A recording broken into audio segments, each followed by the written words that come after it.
ජනතා සංසද බලය ගැමි ගොවි ව්‍යාපාරයක් දෙසට යන්න තේමා කරගනිමින් ඇරඹි 2023 වසර ආහාර ස්වෛරීභාවය දක්වා අප යන ගමන් මගේ සාර්ථක පියවර රැසක් සටහන් කළ වසරක් විය. පාරිසරික ගොවිතැන ඔස්සේ මෙරට සුළු ගොවියා ශක්තිමත් කරමින් නව ලිබරල් වාදයට එරෙහි ශාස්ත්‍රීය දේශයක් තනන්නට මොල්ලාර් ව්‍යාපාරයේ මැදිහත් වීම පිළිබඳව ආවර්ජනය කිරීම.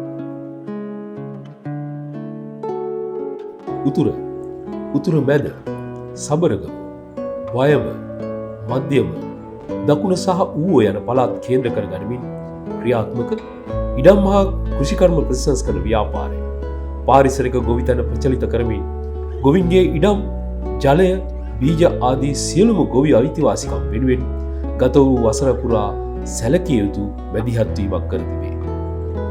ගොවි ජනතාව අතරට ගොස් පාරිසරික ගොවිතැන පිළිබඳව ඔවුන් දැනුවත් කරමින් සහ සවි බල ගන්වමින් කළ මැදිහත් වීම්වල ප්‍රතිඵලයක් ලෙස 2023 වසර අවසාන වන විට දිවයින පුරා ගොවීන් 2599 දෙනෙක් පාරිසරික ගොවිතැන වෙත යොමුව සිටීම සතුටට කාරණයකි.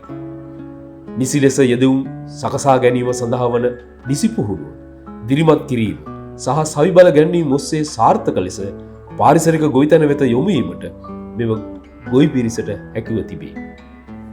දැනට පාරිසරික ගොවිතැන වෙත යොමු සිටින කණ්ඩායම් වෙන්වෙන්ව හුදකලාව නොව සාමූහික වශයෙන් දැනුම බෙදා හදා ගනිමින් මේ වන විට කටයුතු කරමින් සිටී.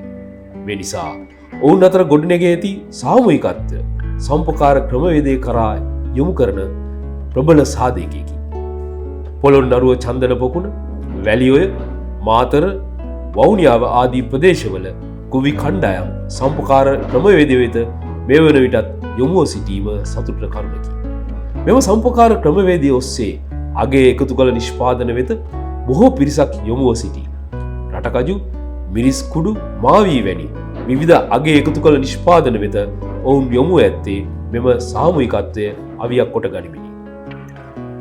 පාරිසරික ගොවිතැන විධිමත් ලෙස ප්‍රචලිත කිරීම සඳහා කෘෂිකර්ම දෙපාර්තමේන්තුවේ ගොවිපළ කිහිපයක් සමග ඒකාබද්ධව කටයුතු කිරීමද සුළු ගොවි ව්‍යාපාරයෙන් ලද සුවිශේෂී ජයග්‍රහණයක් ලෙස දැක්විය හැකිය.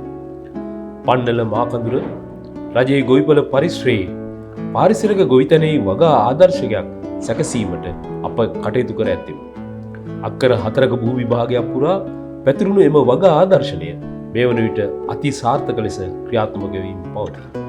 මීට අමතරව තිරප්පනේ රජයේ සත්ව ගොවිපළ සහ උයිලන් කොළඹ ගොවි පුහුණු මධ්‍යස්ථානයේ ආශ්‍රිතවද වගා ආදර්ශන සැකසීම සඳහා මේ වන විට මූලික කටයුතු නිම කර ඇති බව සඳහන් කළ යුතුයි. මීට අමතරව පාරිසරික ගොවිතැන පිළිබඳව උසස් අධ්‍යාපනය ලබා දීම සඳහා කුරුණෑගල පොල්පිතිගම ප්‍රදේශයේ ග්‍රීන් සිලෝනිකා විශ්වවිද්‍යාලය බිහි කිරීමේ කාර්යයටද මොල්ලා ව්‍යාපාරය මූලික වී ඇති බව සඳහන් කළ යුතුයි. 2023 වසරේ අගෝස්තු මාසයේදී දකුණු ආසියානු කලාපයේ රටවල් රැසක ගොවි නියෝජිතයන් රැස් කර ගනිමින් පරිසර විද්‍යාත්මක ගොවිතැන පිළිබඳව ශ්‍රී ලංකා ජාතික සමුළුව පැවැත්වීම ජාත්‍යන්තර අත්දැකීම් හුවමාරුව සඳහා කදිම පිටිවහලක්. මෙම සමුළුව සඳහා දකුණු ආසියානු කලාපයේ ගොවි ක්‍රියාකාරීන් රැසක් සහභාගී වෙමින් ඔවුන්ගේ අත්දැකීම් මෙරට ගොවි ජනතාව වෙත තිළින කළේය. මීට සමගාමීව පරිසර විද්‍යාත්මක ගොවිතැන පිළිබඳව ප්‍රදර්ශනයක්ද පැවැත්විණි.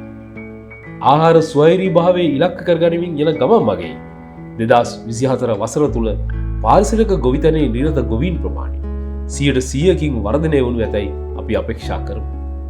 එනම් 2024 වසර වන විට 5000 ඉක්ම වූ ගොවීන් පිරිසක් පාරිසරික ගොවිතැන හා සම්බන්ධ කරගනිමින් ආහාර ස්වෛරීභාවය නැමැති ඉලක්කය වෙත ගමන් කිරීමට අදිටන් කර ඇත්තෙමු. දිවයිනේ පළාත් 7ක ක්‍රියාත්මක පළාත් ජනතා සංසද මොල්ලා ව්‍යාපාරයේ සතු ප්‍රබල ශක්තියකි. ප්‍රාදේශීය වශයෙන් විසිරී පැතිරී ඇති බහුජන සංවිධාන රැසක් පළාත් ජනතා සංසද හා ක්‍රියාකාරීව සම්බන්ධව සිටී. ප්‍රාදේශීය වශයෙන් විටින් විට මතුවන විවිධ ගැටලු හා අර්බුද හමුවේ සංවිධානය වීමට මෙන්ම මැදිහත් වීම අවශ්‍ය සාමූහික ශක්තිය මේ යටතේ ගොනු වී තිබීම විශාල ජනතා ජයග්‍රහණයකි. අවුරුදු 200ක් ගිහිල්ලා අපි ජීවත් වෙන බිමට පර්චස් 20ක් හෝ පර්චස් අවම වශයෙන් 20කවත් අයිතියක් අරන් දෙන්න බැරි කමක් නැහැ. මෙතනින් එහාට මේ ඉතිහාසයේ ගමන් කරනවා නම් මුළු වතු කරේම මේ බලය මේ ඔයගොල්ලොන්ගේ මේ අවුරුදු ගණනාව ජීවිත මිනිසුන්ගේ අතට ගන්න පුළුවන් වෙන ඔවුන්ගේ බලයක් යටතේ මේ වතු කරේ තීන්දුව වෙන ක්‍රමයකට යන්න වෙනවා. වතු කරේ ජනතා අයිතිවාසිකම් වෙනුවෙන් වසර කිහිපයක සිට මොල්ලා ව්‍යාපාරය මැදිහත්ව කටයුතු කරන අතර මෙවර මලයගම් ජනතාව මෙරට පැමිණ වසර 200ක් සපිරුණු අවස්ථාවේදී මොල්ලාර් ව්‍යාපාරය පෙනී සිටියේ ඉඩම් හා නිවාස අයිතිය දිනා ගැනීම මෙන්ම මිනිසුන් ලෙස ජීවත් වීමේ අයිතිය වෙනුවෙනි. පාර්ලිමේන්තුව ඇතුළට සඳ පායනවා.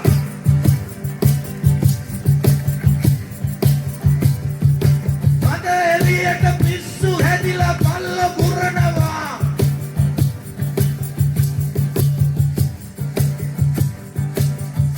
පටවගේ පුරනවා.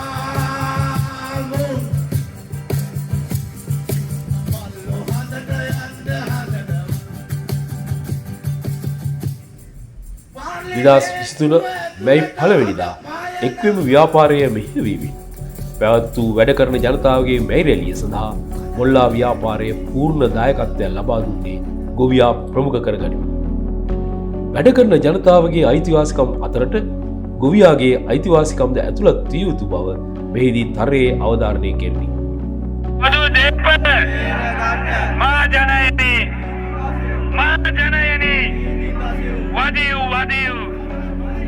මීට අමතරව පුරවැසි අයිතිවාසිකම් වෙනුවෙන් සෑම අවස්ථාවකදීම නැගී සිටීමට අපි කටයුතු කර ඇත්තෙමු.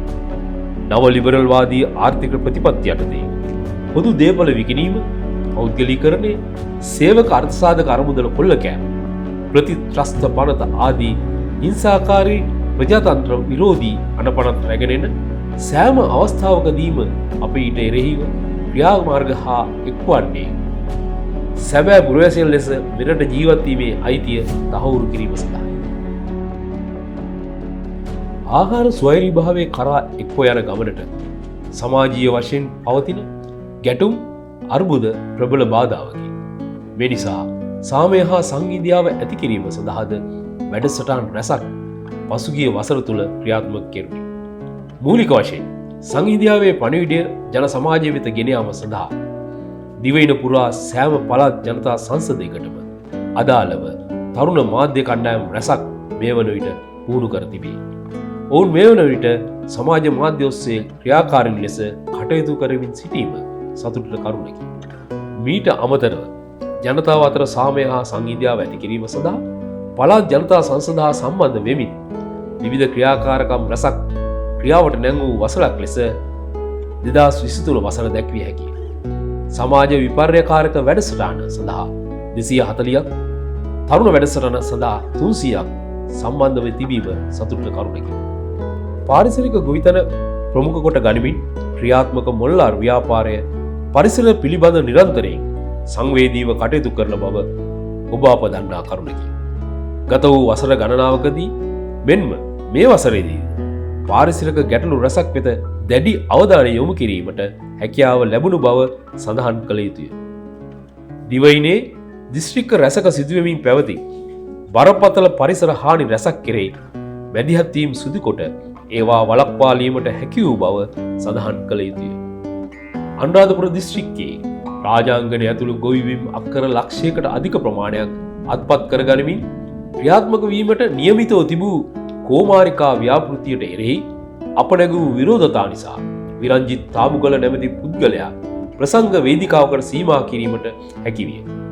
අවසානයේ උතුරු මැද පළාත් ජනතා සංසදයේ මැදිහත්වීම නිසා මේ වන විට ප්‍රසංග පෙන්වා සිදු කරමින් තිබූ මහා ප්‍රෝඩාකාරී ක්‍රියාවලියද නතර කර දැමීමට එම පුද්ගලයාට සිදුවිය.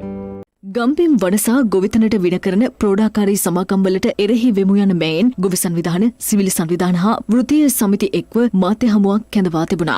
ඔවුන් පවසන්නේ රාජාංගණය යාය 18 ප්‍රදේශයේ විල්පත්තුව අභයභූමියේ ප්‍රේරණ කලාපය තුළ පෞද්ගලික සමාගමක් වගාවක් සිදු කරන මුවාවෙන් වන විනාශයක් සිදු කර ඉඩම් මුඩු කර මෙවන විට සැනකිලි සංදර්ශන පැවැත්වීමට එම ඉඩම් යොදාගෙන ඇති බවයි. කුරුණෑගල දිස්ත්‍රික්කයේ ඇහැටුවැව නාකොළගනේ ප්‍රදේශයේ වනාන්තර හා වගාබිම් ඇතුළු අක්කර 5400ක පමණ ප්‍රදේශයක් විහාරස්ථානයක හිමිනමක් විසින් අත්පත් කරගෙන ව්‍යාපාරිකයන්ට සහ විවිධ සමාගම්වලට බදු දීම පිළිබඳව වයඹ පළාත් ජනතා සැලසුම් සංසදය හා මොල්ලාර් එක්ව විරෝධය දැක්විය.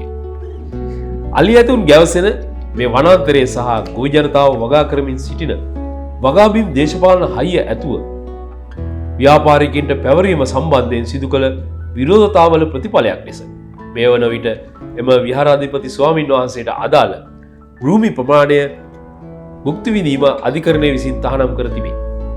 ජාතික භෞතික සැලැස්ම යටතේ මෙරට පරිසරයට සහ ස්වභාවික සම්පත් වලට සිදු කරමින් පවතින හානියට විරෝධය දැක්වීම සඳහා ඒ පිළිබඳව පළාත් ජනතා නියෝජිතයින් දැනුවත් කිරීමේ වැඩසටහන් රැසක් සාර්ථකව පැවැත්වීමට හැකියවීම මේ වසරේ ලැබූ සුවිශේෂී පියවරකි.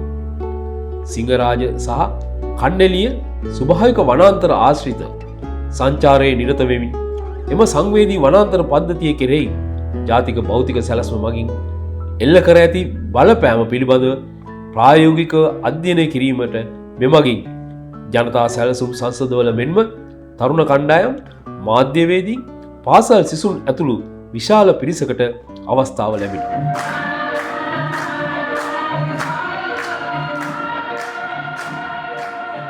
ලාවියා කැම්පසිනා දකුණු ආසියානු කලාපීය සමුළු මෙවර ශ්‍රී ලංකාවේ පැවැත්වූ අතර දකුණු ආසියානු කලාපීය සුළු ගොවි ව්‍යාපාරය ශක්තිමත් කිරීම සඳහා මෙරට සුළු ගොවීන්ගේ දායකත්වය දැක්වීමට එය මහඟු අවස්ථාවක් විය.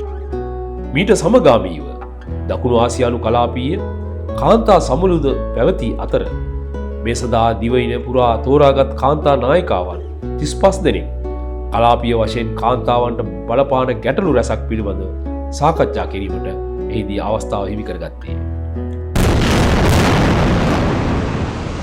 ඊශ්‍රායල පලස්තීන ගැටුම ඇවිල යන අතරතුර ඊශ්‍රායලට කෘෂි කම්කරුවන් ලෙස ශ්‍රී ලංකාවෙන් දසදහසක් යැවීමේ රජයේ තීරණයට මොල්ලාර් ව්‍යාපාරය විරෝධය දැක්වී මේ සම්බන්ධයෙන් මාධ්‍ය මගින් වාර්තා කිරීමෙන් පසුව ශ්‍රී ලංකාවේ පලස්තීන තානාපති ආචාර්ය සුහයිල් එම්.එච්. සයිඩ් මහතා විසින් තමන් හමුවන ලෙස මොල්ලා ව්‍යාපාරයට ආරාධනා කළේ. ඒ අනුව මොල්ලාර් නියෝජිතයින් මෙරට පලස්තීන තානාපතිවරයා හමුවේ අවධාරණය කළේ පලස්තීන ජනතාවගෙන් පැහැරගත් භූමියක සේවය සඳහා ශ්‍රී ලාංකික කෘෂි කම්කරුවන් යැවීම පිළිබඳ ගොවින්ගේ ඉඩම් අයිතිය වෙනුවෙන් පෙනී සිටින ගොවි ව්‍යාපාරයක් වශයෙන් මොල්ලාර් ව්‍යාපාරය එලා දකින බවයි.